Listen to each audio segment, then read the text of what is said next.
Hello, good morning students. अपन जो है नॉन कोर डेटा अपन ने कंप्लीट कर लिया था और अब अपन स्टार्ट कर रहे हैं कोर डेटा। कल मैंने आपसे क्वेश्चन पूछा था बैलेंस ऑर्गन वाला, संतुलन करने वाला, तो कई बच्चों के आंसर आए इसमें। और उसमें है ईयर, कान। कान जो होते हैं वो सुनने के साथ में, हियरिंग के साथ में हमारी बॉडी का बैलेंस भी करते हैं। तो ये जो बच्चों ने आंसर दिया बहुत अच्छी बात है। ठीक है, अब अपन स्टार्ट कर रहे हैं कोर डेटा।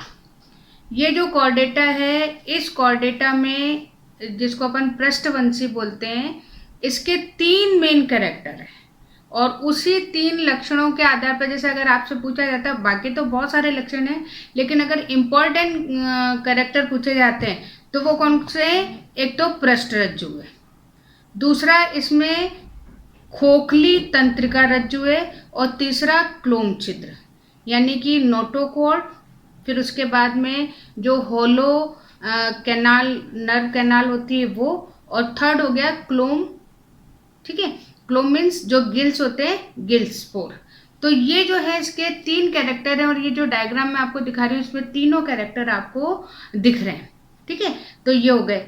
उसके बाद में थोड़ा सा डिफरेंसेस हैं, तो डिफरेंसेस अपन वैसे देख लो कि जो आपको अभी 3 कैरेक्टर बताएं वो कैरेक्टर, जैसे पृष्ठरज्जु जो है वो कॉर्डेटा में प्रेजेंट है तो नॉन कॉर्डेटा में एब्सेंट है। उसके बाद में अगर आप सिस्टम देखते हो, सेंट्रल नर्वस सिस्टम है या फिर जो है अभी जैसे आपको बताइए होलो कैनाल, तो ये सारे इसमें कॉर्डेटा में प्रेजेंट है, उधर नहीं प्रेजेंट है। तो ये जो है वही कैरेक्टर है। तो 3 मेन कैरेक्टर लेके आपको इसको लेके चलना है। अब यहाँ पे देखो, सबसे पहले जो कॉर्डेटा आपको अलग अलग उसमें अलग अलग मिलेंगे, लेकिन यहाँ पे मैंने वही क्लासिफिकेशन लिया है जो आपके एनसीईआरटी वाली बुक में। बाकी अगर आप देखोगे तो और बुक्स में और भी मिलेंगे, तो लेकिन आपको इसको ही करना है। तो कॉर्डेटा है, इस कॉर्डेटा को अपन 3 में डिवाइड कर रहे हैं। एक तो है यूरोकॉर्डेटा, फिर है सिफेलोकॉर्डेटा और तीसरा है वर्टिब्रेटा। तो यूरोकॉर्डेटा, यूरो मतलब होता है टेल, पूंछ। तो यहाँ पे जो नोटोकॉर्ड है वो नोटोकॉर्ड कहाँ प्रेजेंट है? पूंछ में। सिफेलोकॉर्डेटा है, यहाँ पर जो नोटोकॉर्ड है वो कहाँ प्रेजेंट है? हेड पोर्शन में। और वर्टिब्रेटा है, उसमें तो आपको पता ही है, बैक पोर्शन में। तो पहला इसका है यूरोकॉर्डेटा, और यूरोकॉर्डेटा का अपने पास में एग्जाम्पल आपके इसमें बुक में डायग्राम भी दिया हुआ है एसिडिया का, और मैं भी आपको डायग्राम दिखा रही हूँ। तो ये जो आपको डायग्राम है ये तो है इसका एडल्ट वयस्क, लेकिन अगर इसकी लार्वा अवस्था देखो तो उस लार्वा अवस्था में, और ये डायग्राम भी आप देखो इसमें दिख भी रहा है, लार्वा अवस्था के अंदर जो है इसमें नोटोकॉर्ड होती है। तो ये इसका एग्जाम्पल हो गया। फिर उसके बाद में अगर आप सिफेलोकॉर्डेटा देखते हो तो सिफेलोकॉर्डेटा में भी मैंने आपको ये एग्जाम्पल दिया हुआ है, और इसमें आप देखो इसके सिर वाले पोर्शन, उस सिर वाले पोर्शन के अंदर नोटोकॉर्ड है। और उसके बाद में फिर अपन स्टार्ट करते हैं तीसरा जो हमारा सबसे इम्पॉर्टेंट है, वर्टिब्रेटा। और इस वर्टिब्रेटा में क्योंकि इतनी लार्वा अवस्था वगैरह नहीं मिलेगी, तो बाय बर्थ यहाँ पे हालांकि थोड़ा चेंजेस होंगे कि पहले जो है नोटोकॉर्ड है वो किसकी बनी हुई है? वो बनी हुई है कार्टिलेज की, लेकिन धीरे धीरे वो बोन्स में जो है परिवर्तित हो जाती है। कार्टिलेज होती है उपास्थि और बोन होती है अस्थि। तो जो कार्टिलेज है वो थोड़ी सी कमज़ोर, मुलायम और इजीली मुड़ जाती है। जैसे कान है तो कान में कार्टिलेज है तो आप इजीली उसको मोड़ सकते हो। तो कार्टिलेज जो है वो थोड़ी सी मुलायम होती है, चपटी होती है, और फिर उसके बाद में वो किस में चेंज हो जाती है? बोन में। यानी ये सिर्फ नोटोकॉर्ड के लिए है, और के लिए नहीं कि कान वाली कार्टिलेज भी बोन में चेंज हो जाए, ऐसा नहीं। लेकिन जो नोटोकॉर्ड है वो एम्ब्रियो स्टेज में या भ्रूण अवस्था में कार्टिलेज की होती है, और उसके बाद में जब डेवलप हो जाता है पूरा तो वो किस में चेंज हो जाती है? बोन के अंदर या अस्थि के अंदर चेंज हो जाती है। तो ये यहाँ पर चीज़ें। उसके बाद में आप देखो कि अगर हम और कैरेक्टर देखें तो हमारे जो वर्टिब्रेटा है उस वर्टिब्रेटा में आपको सारे सिस्टम मिलेंगे। डाइजेशन सिस्टम भी प्रॉपर है, उसके बाद में जो है सर्कुलेटरी सिस्टम है, या एक्सक्रीटरी सिस्टम है, या रिप्रोडक्टिव सिस्टम है। तो ये सारे के सारे जो तंत्र हैं वो सारे के सारे इसमें वेल डेवलप्ड आपको मिलेंगे। अब अपन करते हैं वर्टिब्रेटा का क्लासिफिकेशन। वर्टिब्रेटा का जो क्लासिफिकेशन है उस क्लासिफिकेशन को अपन ने सबसे पहले दो में डिवाइड करा है। एक तो है एग्नेथा और दूसरा है नेथा। यानी कि जब ये खाने वाले जो जौ होते हैं, जबड़े, तो जबड़े जिनमें एब्सेंट होते हैं उसे तो हम क्या बोलते हैं, अनेथा, और जिसमें जबड़े हैं उसे अपन क्या बोलते हैं, नेथा। तो यहाँ पे अगर आप देखोगे तो जो अनेथा है उसमें एक वर्ग है साइक्लोस्टोमेटा, जिसका मैं आपको डायग्राम दे रही हूँ इस फिश का। आप देखो कि ये जो फिश है, इस फिश के जो माउथ पोर्शन है उस पोर्शन पे कितने सारे सकर्स हैं। और ये एग्जाम्पल किसका है, पेट्रोमाइजिन, या ऐसे बोलते हैं लैम्प्रे। और ये भी एक फिश की तरह है, लेकिन ये जो है दूसरी जो बड़ी फिश होती हैं उन फिश से ये चिपक जाती है, और उनसे, क्योंकि इसमें वो जबड़े नहीं है, शक्कर से ही उनसे पोषण या न्यूट्रिशन लेती है। तो ये है आपका साइक्लोस्टोमेटा, जिसका एग्जाम्पल है पेट्रोमाइजिन। अब ये जो है, सबसे पहली बात तो ये पैरासाइट है, परजीवी है, क्योंकि दूसरे से न्यूट्रिशन ले रही है।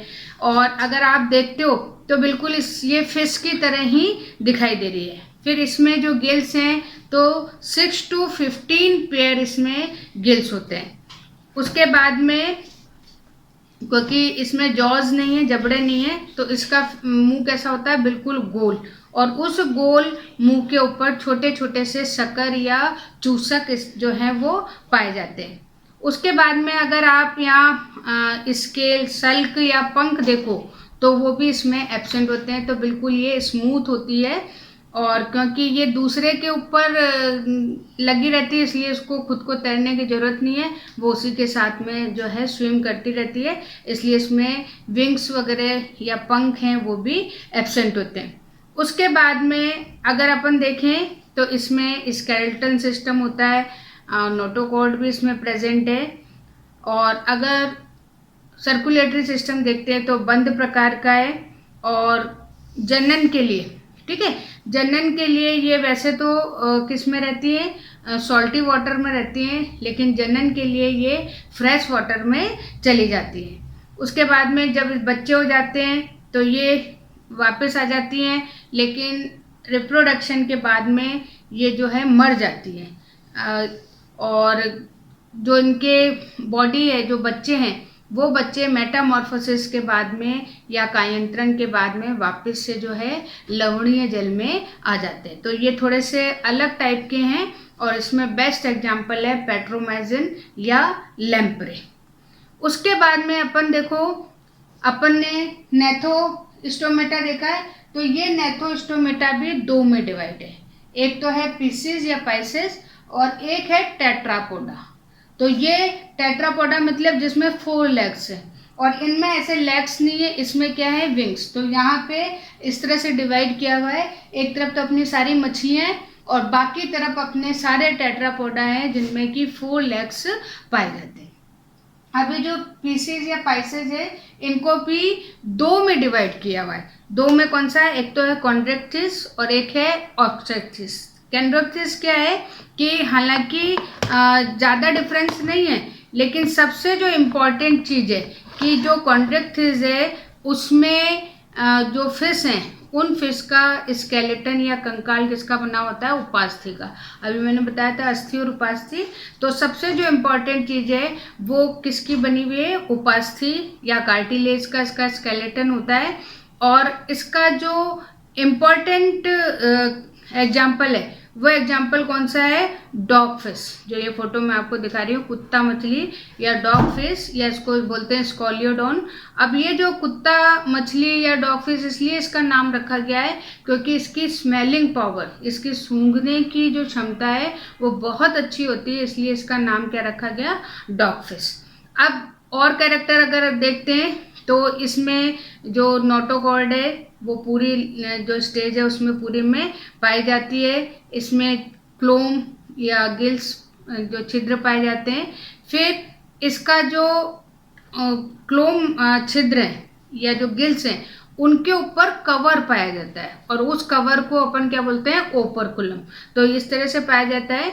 और इसके जो क्या कहना चाहिए स्केल्स हैं, सल्क हैं, जो अधिकतर आप मछली जब बनाते हो तो वो होते हैं सल्क, और वो उन्हें बोलते हैं स्केल। और वो जो स्केल हैं उन स्केल की अगर आप देखोगे तो उनके ऊपर एक वैक्स कोटिंग होती है जिसकी वजह से उसमें पानी जो है वो नहीं भरता है। और ये जो है वो स्क्लेरोइड पट्टाभ प्रकार के होते हैं। ठीक है, ये हालांकि डिटेल में नहीं है, लेकिन अगर आप नीट वगैरह में करोगे तो वहाँ पे थोड़ा ये डिटेल में आपको स्क्लेरोइड्स जो है वो आपको पढ़ने पड़ेंगे। फिर उसके बाद में, क्योंकि अब यहाँ पे जबड़े वाले आ गए, पहले वाला जो अपन ने पेट्रोमाइसिन देखा था उसमें जबड़ा अनुपस्थित था, लेकिन अब ये जो है इनमें बहुत स्ट्रॉन्ग जॉज होते हैं और उनकी सहायता से जो है ये भोजन ग्रहण करते हैं।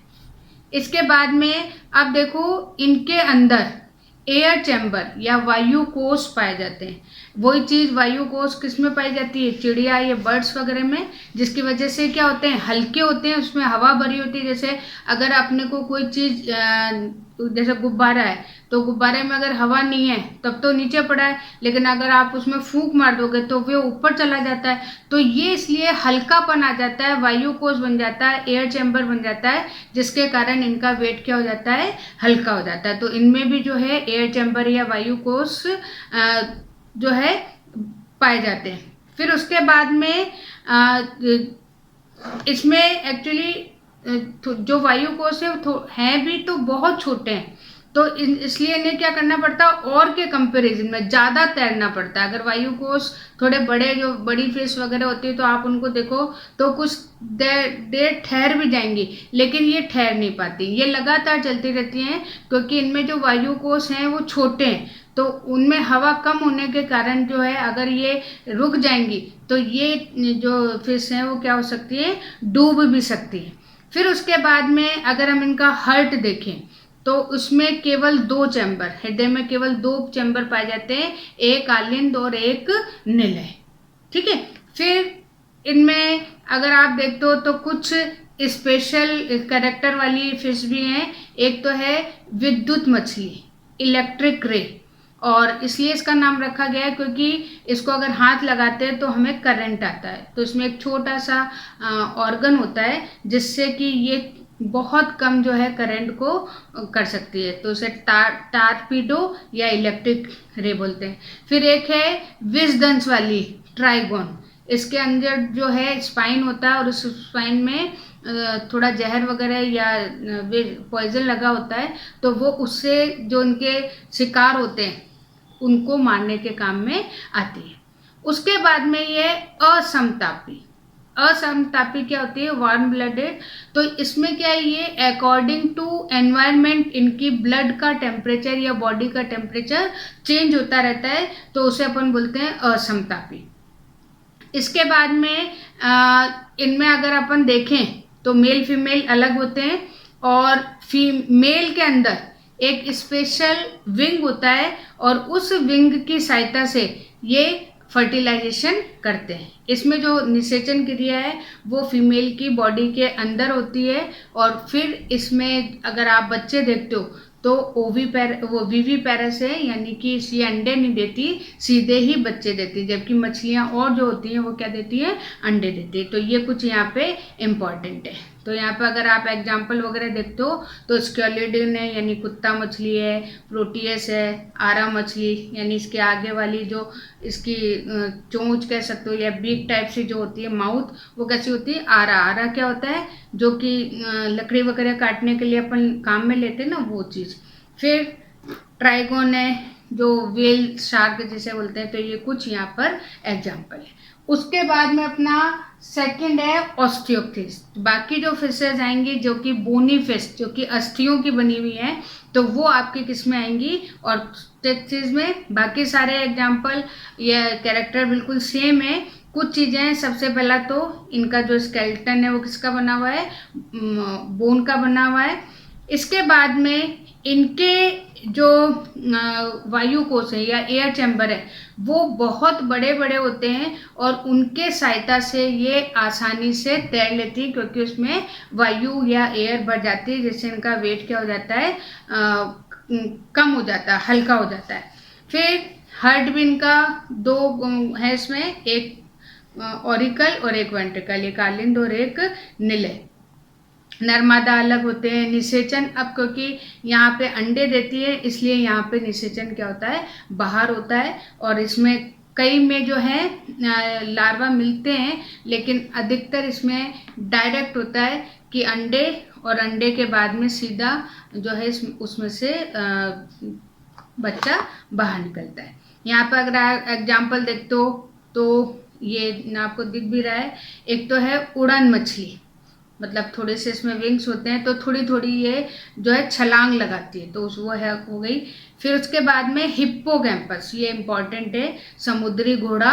और कुछ कुछ एग्जाम्पल जो हैं इस तरीके से आते हैं, तो जैसे मान लीजिए 4 नाम दे दिए, वो लगते सब में पीछे मछली मछली लगा है, लेकिन जरूरी नहीं कि मछली हो। तो उसमें एक सिल्वर फिश आती है जो कि नॉन कॉर्डेटा वाली, तो वो नहीं है। बाकी चाहे आपका समुद्री घोड़ा हो, चाहे रोहू हो, चाहे इलेक्ट्रिक रे, ये सब किस में आती है, आपके फिश में आती हैं। तो ये जितनी और फिशेज हैं, जैसे अपने रोहू है सबसे ज़्यादा जो अपने इंडिया में मिलती है, लेबियो रोहिता, या अपन उसको इंडियन कार्प भी बोलते हैं, तो ये अपनी इसमें आ जाती है। अब अपन स्टार्ट कर रहे हैं अगला, टेट्रापोडा, यानी कि जिसमें 4 पैर है। टेट्रा मतलब 4 और पोडा मतलब लेग, तो ये टेट्रापोडा है। और उसका पहला है एम्फीबिया, सबने मेंढक देखा है। तो ये जो अभी देखो, जो अपन ने पाइसेस पढ़े थे वहां पर लिविंग किसमें थी, एक्वेटिक। अब यहाँ पे लिविंग थोड़ा थोड़ा हम डेवलपमेंट पे जा रहे हैं। तो जो एम्फीबिया है उनकी लाइफ में 2 उनके हैबिटेट हैं, वो जल में भी रहते हैं, पानी में भी रहते हैं, और थल पे या टेरेस्ट्रियल पे। तो एम्फी मतलब होता है 2। तो ये जो है सबसे इम्पॉर्टेंट चीज है कि इनका जो हैबिटेट है वो 2 है, वाटर में भी मिलेंगे आपको और टेरेस्ट्रियल पे भी मिलेंगे। फिर अगर आपने मेंढक देखा ही है तो आपको सिर और इसमें एब्डोमेन, धड़ या ट्रंक मिलेगा। नेक इसमें थोड़ी सी कम या एब्सेंटी मान लो। फिर कुछ में जो है आपको टेल भी मिलती है, लेकिन अधिकतर में आपको टेल नहीं मिलेगी, पूंछ नहीं मिलेगी। फिर अगर आप मेंढक को देखो तो वो उसके ऊपर स्केल या सल्क नहीं मिलेंगे, वो बिल्कुल चिकना होता है और आप उसको पकड़ भी नहीं सकते। फिर उसके बाद में अगर आप इसकी आइज देखते हो तो आइज के ऊपर जो है कि कुछ में तो जो है ऊपर कवर मिलेगा और कुछ में ऊपर कवर नहीं मिलेगा। फिर उसके बाद में इसमें कान पाया जाता है, लेकिन कान के ऊपर जो हमारे जैसे पिन्ना होता है, कर्णपट है, वो कुछ में मिलता है और कुछ में नहीं मिलता है। फिर उसके बाद में अगर आप प्रोसेस देखते हो, इसके डाइजेशन वगैरह देखते हो, तो वो आपको बिल्कुल कंप्लीट डाइजेशन सिस्टम है, रेस्पिरेटरी सिस्टम है, वो सब आपको कंप्लीट मिलेंगे। उसके बाद में क्योंकि ये पानी में भी रहते हैं और जमीन पे भी रहते हैं, इसलिए इनमें त्वचा द्वारा भी श्वसन होता है, फुफ्फुस द्वारा यानी लंग्स द्वारा भी होता है, दोनों से इसमें जो है रेस्पिरेशन होता है। उसके बाद में अगर अपन हार्ट देखते हैं तो यहाँ पे हार्ट थोड़ा और डेवलप हो गया और उसमें आपको 3 कक्ष मिलेंगे। 3 कक्ष कौन कौन से, 2 तो इसमें आलिंद होते हैं और 1 निलय होता है, और इसीलिए इसमें जो है प्योर और इम्प्योर यानी शुद्ध और अशुद्ध रक्त मिल भी जाता है। फिर उसके बाद में ये भी असमतापी हैं, मेल फीमेल इसमें अलग होते हैं। अगर ये अंडे देते हैं तो इसलिए फर्टिलाइजेशन कहाँ होता है, बॉडी के बाहर होता है। और इसमें जो है टेडपोल, जो टेडपोल लार्वा पाया जाता है मेंढक का, तो यहाँ पे भी जो है आपको इनडायरेक्ट मिलेंगे। अगर आप और एग्जांपल देखते हो तो हमारा मेंढक तो है ही, उसके बाद बुफो है, हाइला है, सैलेमेंडर है। सैलेमेंडर का ध्यान रखना क्योंकि ये फिश जैसे दिखाई देता है, तो कई बार पूछा जाता है तो आप उसको रेप्टाइल्स में डाल देते हो। सैलेमेंडर जो है वो किस में आएगा आपका, ये आएगा आपका एम्फीबिया में, ये ध्यान रखना। उसके बाद में फिर अगला है रेप्टाइल्स या सरीसृप है, और इसमें जो है रेंगने के लिए, रेप्टाइल्स मतलब रेंगने के लिए। बाकी इसमें ज़्यादा नहीं है कोई डिफरेंस। फिर अगर अपन देखें तो इस पर भी स्केल्स मिलेंगे, कुछ पे मिलेंगे कुछ पे नहीं मिलेंगे। फिर यहाँ पे कान के छिद्र, अब जैसे कई बार होता है कि सांप सूंघता है लेकिन इनमें छिद्र ही नहीं होता है, कान ही नहीं होता है, वो केवल देख के अपने मूवमेंट करते हैं, बाकी उनके पास में ऐसी कोई वो नहीं होती है। हाँ, दूसरा जब ये रेंगते हैं तो ये अर्थ से वाइब्रेशन लेते हैं, जिससे कि ये इन्हें पता लग जाता है कि क्या चीज़ हो रही। तो इनके कान नहीं होते हैं, छिद्र नहीं होते हैं, तो ये सुनते नहीं है, ये ध्यान आपको रखना है। फिर यहाँ पे भी जो हार्ट है वो 3 चैम्बर है उसमें, लेकिन यहाँ पे एक अपवाद है, ये ध्यान रखना। जो अपना क्रोकोडाइल या मगरमच्छ होता है वो रेप्टाइल्स में होता है, लेकिन उसमें 3 की जगह 4 छेद होते हैं, ये 4 कक्ष होते हैं, ये आपको ध्यान रखना है। बाकी ये गिरगिट है, कैमेलियन है, टॉर्टोज है, ये सारे इसके एग्जाम्पल होते हैं। उसके बाद में फिर है एवीज। एवीज जितने बर्ड्स वगैरह हैं वो हैं, और इसमें आपको पता है क्योंकि पंख हैं तो ये आसानी से एयर में आ गए और उड़ते हैं। बॉडी इनकी हल्की होती है, इनके अंदर एयर चैम्बर बड़े बड़े पाए जाते हैं उससे। फिर उसके बाद में यहाँ से आ गई समतापी, यानी कि ये अकॉर्डिंग टू एनवायरनमेंट इनका टेम्परेचर चेंज नहीं होता है। उसके बाद में ये अंडे देते हैं तो ओवीपेरस है। तो यहाँ पे जो बेस्ट एग्जांपल आपको पता ही है ऑस्ट्रेलिया शुतुरमुर्ग, जिसमें कि सबसे बड़ा अंडा पाया जाता है, सबसे बड़ी सेल है वो उसमें पाई जाती है। लास्ट में अपना है स्तनधारी या मैमल्स, और इन मैमल्स का जो नाम है वो मैमेरी ग्लैंड्स यानी स्तन ग्रंथियां जो हैं वो इसी में पाई जाती हैं, इसलिए इसका नाम क्या रखा गया है, मैमल्स। और इसमें और सारी चीज़ें तो हैं इम्पॉर्टेंट, बाकी जो स्केल्स वगैरह की जगह यहाँ पे स्किन के ऊपर बाल पाए जाते हैं, ईयर पिन्ना पाया जाता है। तो इस तरह के जब बच्चे हैं तो विविपेरस हैं ये। तो ये कुछ यहाँ पर कैरेक्टर हैं। और इसके बाद में जो लास्ट में आपकी एक टेबल दी हुई है, उस टेबल में सारे के सारे इम्पोर्टेंट जो कैरेक्टर हैं वो यहाँ पर दे रखे हैं। तो आज मैं इसको ख़त्म कर रही हूँ, और फिर भी कोई दिक्कत हो तो आप मुझसे पूछ लेना। Thank you.